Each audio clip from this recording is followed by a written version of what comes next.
Costa. Mundo de Negocios Baker Tilly presenta.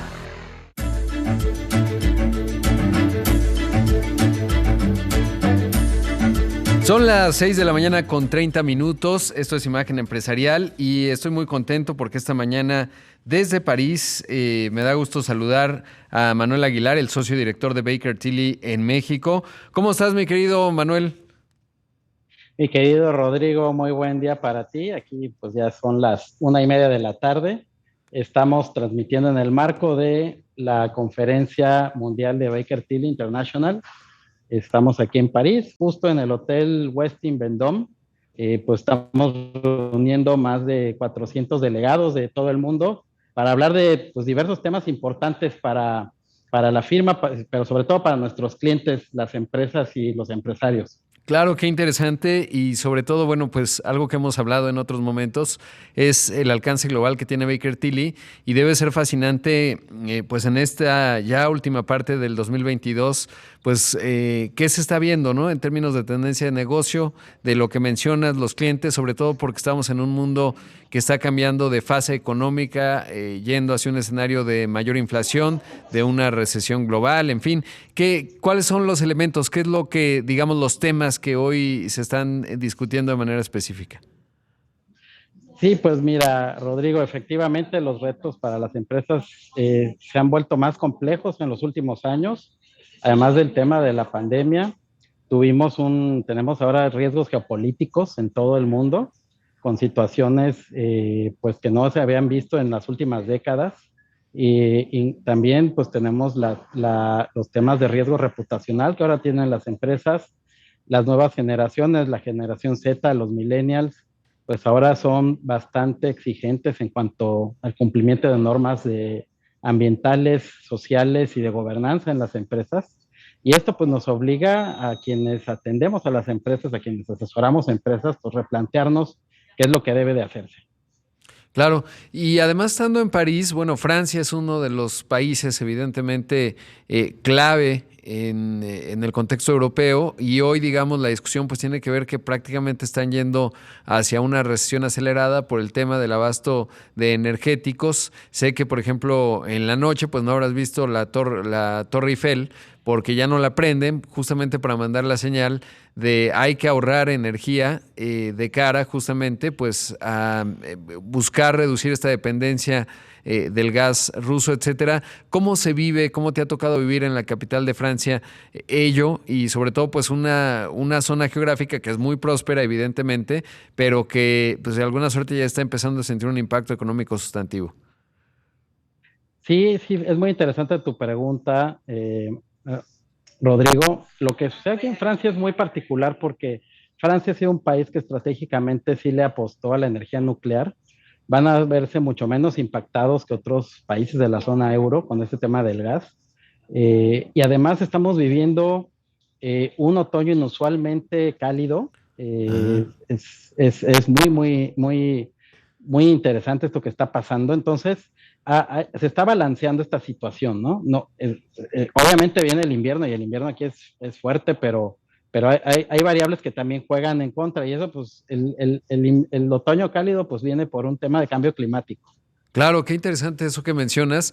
De hecho, justamente tengo una hermana que vive allá en Francia, en la zona de Rennes, y me decía que, por ejemplo, hay toda una campaña de poner el termostato a 19 grados, ¿no? Porque se ahorra un montón de energía si lo tienes a 21 o 22 que a 19 grados. Pero esto que mencionas también es clave, sobre todo pensando en Alemania, porque los alemanes, por alguna razón del Partido Verde, por razones políticas, decidieron cerrar sus plantas nucleares, ¿no? Y Francia tiene, me parece que es Alstom, que todavía y varias más, pero pues la energía eléctrica sí está vinculada a lo nuclear, que además en el contexto del cambio climático y de un otoño cálido, pues es fundamental porque les permite o permitirá que el mundo siga y sobre todo Europa cumpliendo con sus objetivos en mitigación de gases de efecto invernadero, ¿no? Y que es algo, regresando digamos a lo que los los convoca allá en París a todo Baker Tilly, pues es un tema clave para las empresas hoy, ¿no? Es decir, esta visibilidad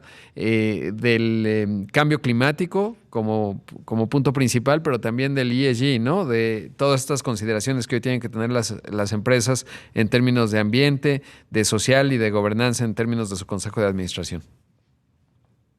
Efectivamente, Rodrigo, fíjate que Francia y la firma francesa de Baker Tilly tiene una gran práctica, van a la vanguardia en el tema de ESG, son quienes están de alguna manera guiando a nuestra organización en estos temas y hace mucho sentido tener este foro acá con ellos. Pues muchos de los sistemas regulatorios financieros, bancarios, para empresas públicas en el mundo están mirando, moviéndose hacia requerimientos, no nada más de gobierno corporativo, que pues, han sido recientes a raíz de los escándalos financieros de principios del siglo XXI, sino ahora se están moviendo también al cumplimiento con normas ambientales y de inclusión social, de diversidad en las empresas. Claro. Ahora, y tú como la cabeza de Baker Tilly México, ¿cuál es el diálogo? ¿Qué expectativa hay con respecto a México? ¿Cómo se observa? Por un lado, pues seguro globalmente se observa un país que forma parte de la región Norteamérica, un Estados Unidos que está reconfigurando, un país con enorme potencial, pero bueno, también tenemos nuestras cosas. ¿Qué se recoge? ¿Qué ven de México? ¿Qué te toca platicar en cuanto al país? Mira, la verdad es que México tiene una posición privilegiada aquí en nuestra red y así nos ven porque, pues no por nosotros, sino por nuestra ubicación geográfica, por ejemplo. México es vamos a llamarlo un país pivote entre Norteamérica y Latinoamérica. Si bien estamos integrados económicamente con Norteamérica, culturalmente estamos también muy vinculados a Latinoamérica y esto facilita mucho el desarrollo de negocios en la zona latina.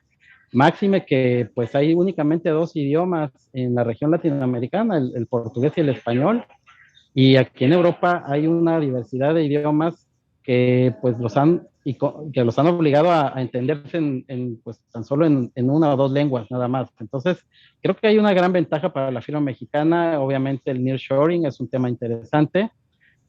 También pues tenemos una estrategia global para atender mejor a nuestros clientes. Nuestra CEO, Francesca Lagerberg, y pues Alan Whitman, nuestro presidente del consejo, junto con otros líderes de la red, pues hemos logrado hacer pues una estrategia interesante, muy enfocada obviamente al ESG. También pues tenemos el tema de finanzas corporativas. También los servicios globales de impuestos son importantes para nosotros. La situación de atender empresas del sector financiero también es súper importante, bancos, aseguradoras, así como en lo general atender empresas multinacionales. Y un punto interesantísimo, el tema digital. El tema digital que si las empresas no lo atienden desde un punto de vista estratégico, no nada más cambios de procesos, sino un tema estratégico porque pues muchos negocios cambiaron radicalmente. Pues claro ejemplo está Blockbuster contra el streaming, ya Blockbuster está en la historia, y así muchas otras cosas que están revolucionándose con lo digital, y Baker Tilly está construyendo una práctica global de transformación digital. Sí, sobre todo porque ahora que el mundo se está reconfigurando, sobre todo, pues están haciendo bloques muy definidos. Estados Unidos apenas la semana pasada tomó más medidas con respecto a China, limitando la exportación de la tecnología de microprocesadores. Leía hoy en la mañana que China pues ya ha hecho un llamado de emergencia a sus empresas para definir una estrategia, pero eso hace que lo que atestiguamos en términos del diálogo económico de alto nivel hace poco, pues tiene que ver justo con ello, ¿no? Es decir, el grado de sofisticación que va a requerir los negocios en México, las empresas obviamente multinacionales están en ello, pero todo el ecosistema que las rodea y las mexicanas planteadas más de cara a la región Norteamérica, pues van a necesitar mucho más sofisticación para aprovechar las oportunidades que hoy está generando, porque Estados Unidos tiene mucha claridad con respecto a la parte que le toca a México, que es acompañar incluso de manera muy competitiva en la estructura de costos, pues toda esta reorientación, construir una nueva industria que es el corazón, digamos, de la economía del siglo XXI, que además del conocimiento son los microprocesadores, y creo que muy alineado con lo que dices. Manuel, debo hacer un primer corte, te pediría la bondad de tu tiempo y particularmente más en el contexto de que estás allá en París en un evento de primera orden, y regresamos para seguir hablando un poquito más acerca pues de esta importante reunión que los convoca a todos en Baker Tilly a escala global, así que regresamos en un momento con más.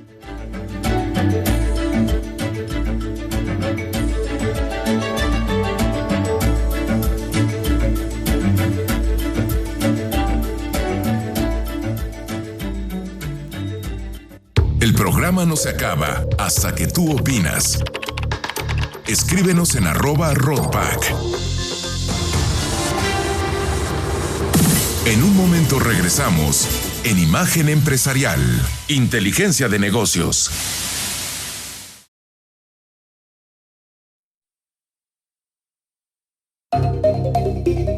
Estamos de regreso con Rodrigo Pacheco en Imagen Empresarial, Inteligencia de Negocios.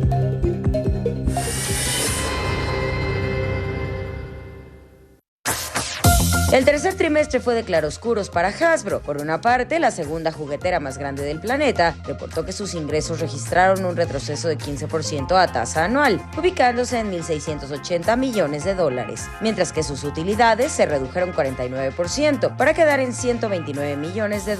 La firma explicó que la baja se debe principalmente a los incrementos de precios en las materias primas y a que la demanda por algunos de sus productos bajó debido a que la inflación llevó a que sus clientes compraran menos juguetes. No obstante, la empresa anticipó que para el cuarto trimestre y la llegada de la temporada navideña impulse algunas marcas de productos como Marvel y My Little Pony. En tanto, como dato positivo, la compañía compartió que Wizards of the Coast, su negocio encargado del juego de mesa Magic the Gathering y que cumple 30 años, se convirtió en su primera marca con un valor superior a los $1,000 millones.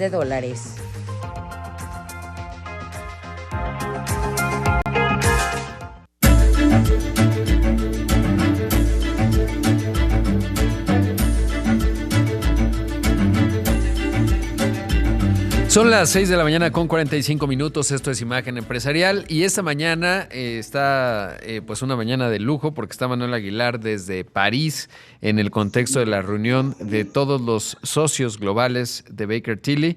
Él es el socio director de Baker Tilly en México. Manuel, y en la parte política se nota, porque a veces nosotros en México obviamente pues es muy grande, digamos, el ritmo de la información política y que si el presidente dijo tal, que si dijo cual, que si el TEMEC, que si no, se ve con tanta visibilidad, digamos, se percibe, sé que no se ve con tanta visibilidad porque no le ponen tanta atención como nosotros, obvio, pero ¿qué tanto te dicen, oye, ¿y qué pasa con el gobierno? ¿Hay ruido ahí? O simplemente eso no transcurre y nos ven alineados, como ya lo platicamos antes del corte, pues en la región Norteamérica. Así, Rodrigo, pues la verdad se ha dicho, ¿no? La parte política como que no ha trascendido tanto en esta parte del mundo. México pues sigue siendo un país entendido como parte del bloque del TIMEC, antes TLC, tiene pues está ampliamente reconocido como su integración económica a Norteamérica. Sí les interesa el mercado mexicano, hay un interés porque somos un país de jóvenes todavía, una gran población, somos el país hispanoparlante más poblado del mundo. Hay mucho interés, ¿no? En todo lo que es el desarrollo de negocios acá. Y obviamente, pues sí se entiende que la gente da por descontado que habrá una transición en el siguiente gobierno dentro de 2 años y pues no se habla más del tema, no se habla tanto de ese tema, Rodrigo. Sí, esa es la impresión que tengo también y por eso te lo quería preguntar, porque de repente acá se ve como muy grande algunas cosas, sí, con ciertos grados de preocupación, etcétera, pero la verdad es que el mundo pues no pone tanta atención, igual que nosotros no sabemos exactamente qué está pasando, por ejemplo, en la vida política de Francia, ¿no? O de de Chile, ¿no? Por más que llegó Boric, etcétera. Pero bueno, pues eso es interesante porque finalmente yo creo que para bien se ve un país, como dices, edad promedio 29 años, que justo ahora lo he dicho en algunas conferencias, cuando uno ve los 10 países más poblados del mundo, México ocupa la 10ª posición, pero cuando uno los ve en términos de PIB per cápita, bueno, pues ahí México ubica la 4ª posición, y cuando uno ve el promedio de edad, por ejemplo, Rusia tiene un PIB per cápita más alto que el de México, una población de 140 millones de habitantes, nada más que la edad promedio de Rusia es de 40 años, entonces les viene le llaman despeñadero demográfico, mientras que en México todavía tenemos por lo menos 15 años, porque la edad promedio es de un país joven de 29 años, que todavía tiene por delante en los siguientes 15, pues un momento de consumo muy significativo, ¿no? Y lo que mencionabas también, que es la parte de América Latina, que no es menor en términos de este ascendente, lo hemos platicado, y algo que siempre me ha parecido muy interesante en el enfoque que tienen ustedes, el tratamiento fiscal y las oportunidades que ofrece México en la generación de contenido, ¿no? Y siendo Hispanoamérica, pues ese contenido tiene una proyección global, pero particularmente pues muy exitoso en el resto de la región, que es una región grande y ciertamente potente. Efectivamente, sí, el contenido audiovisual al que tú te refieres de producciones de series, de películas, sí he creado, ha sido de las cosas que crecieron durante la pandemia. Hubo un boom aquí en México, también en Latinoamérica, pero México sobre todo por su talento, por el reconocimiento del talento del medio de producción cinematográfico en México, pues ha sido bien reconocido. Pues nosotros somos miembros de Canacine, de la Cámara Nacional del Cine, que acaba de cambiar de presidencia, y bueno, pues sí es uno de los generadores de divisas interesantes para este país en los tres últimos años, y sigue llegando al pipeline de contenido de todas las casas de streaming, de todos los grandes estudios. Es impresionante, y es una industria que derrama mucha riqueza, sobre todo, y trabajos bien remunerados. Una parte también muy interesante. Claro. Ahora, digamos, ¿cuántos días, primero preguntarte, se da este cónclave, esta reunión? Uno, y dos, ¿cuáles serían tus primeras conclusiones? Sé que estás pues en un entorno de mucho trabajo muy dinámico, entonces a lo mejor todavía no hay conclusiones muy, digamos, seguramente lo que nos platiques después de que regrese será todavía más interesante, pero hasta ahora, digamos, en lo que llevas de estas primeras reuniones, ¿cuál sería tu primera conclusión, sobre todo de cara obviamente a México que tú encabezas? Sí, pues primero que todo es una conferencia de 4 días. Empezamos hoy, termina el día domingo.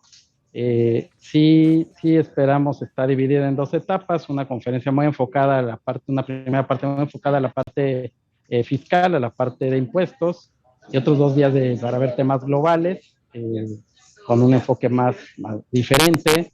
Pues las conclusiones que esperamos es pues reagruparnos, redefinir nuestra estrategia para los siguientes meses, años, porque ya no es tan fácil planear estratégicamente en horizontes tan largos, tienes que hacerlo más corto. Y pues bueno, ahí el encuentro después de 3 años, nuestra última conferencia había sido en Singapur en el 2019, y después de 3 años hay un ánimo de reunirse, de estar cerca, y seguramente sí, como si tú nos invitas aquí, pues les estaremos compartiendo a ti y a tu auditorio todas las conclusiones de esta conferencia, y pues también comentarles que todas estas ideas, estas formas de poder ayudar a empresas y empresarios, pues las pueden encontrar en nuestras redes sociales, en nuestros espacios digitales, bakertilly.mx, y pues estamos en Instagram, en LinkedIn, y en en las redes sociales, también Facebook, y pues todo ello. Oye, Manuel, y antes de despedirte, preguntarte cuál es la diferencia y cómo notas esto, porque creo que es bien importante también. Después de 3 años, seguramente tuvieron muchas llamadas de Zoom, muchos encuentros, pero virtuales. ¿Cuál es la diferencia ahora que se ven cara a cara todos los socios? Mira, primero que todo, se decidió dedicarle más tiempo a la convivencia, a los eventos sociales, a la integración, menos a estar sentados escuchando un orador o varios oradores. Sí, los habrá, claro, pero esa parte va a ser está claramente disminuida. Se está privilegiando esta posibilidad de hacer networking, de conocernos más. Y porque, pues, como bien dices, una capacitación, un discurso, pues lo podemos ver todos en línea, desde la comodidad de tu casa, ¿no? Y ahora, pues sí privilegiamos que haya este intercambio, este diálogo, pues de personas en personas. ¿Qué es lo que construye las organizaciones? Manuel, te mando un gran abrazo. Sé que es de trabajo, a veces todo el mundo te dice disfruta, pero pues más bien estás trabajando intensamente, pero esta parte social que es clave y con mucha expectativa de que nos cuentes a tu regreso, pues cuál fue el conjunto de estos 4 días. Muchas gracias. Gracias a ti, Rodrigo. Igual que tú, pues yo disfruto mucho lo que hago y pues sí es trabajo, pero la pasamos bien también. Exacto, ese es el secreto de la vida, estimado Manuel. Te mando un gran abrazo. Gracias. Ahí escuchamos y vimos a Manuel Aguilar, socio director de Baker Tilly en México. Ahora está desde París en este encuentro global de todos los socios de Baker Tilly, que es una firma, pues obviamente con alcance de todo el planeta. Mundo de Negocios Baker Tilly presentó Rodrigo Pacheco, Inteligencia de Negocios.